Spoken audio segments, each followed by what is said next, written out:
I am a design engineer for the high lift value stream, so I make drawings and technical documents.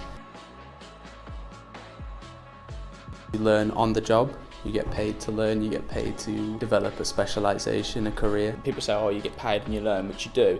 But I think it's more the learning that's more important than actually getting paid. Those small bits of information that you probably gain really early on in your career, you won't actually realise that they are going to be in use when you're actually doing your role. I mean, I have things that I've learnt from people back in my first year that I'm still applying it today, 4 years on. If I would have, for example, come in as a graduate, it would have been different in the sense that I wouldn't have the product knowledge that I have through the apprenticeship. So on the apprenticeship, obviously spending time sort of rotating around different parts of the business, you're seeing the products we're making as well on a daily basis, and you're getting that sort of manufacturing knowledge and stuff where you're actually seeing what we make broken down into little bits and pieces where you learn how things go together properly and sort of what our products do.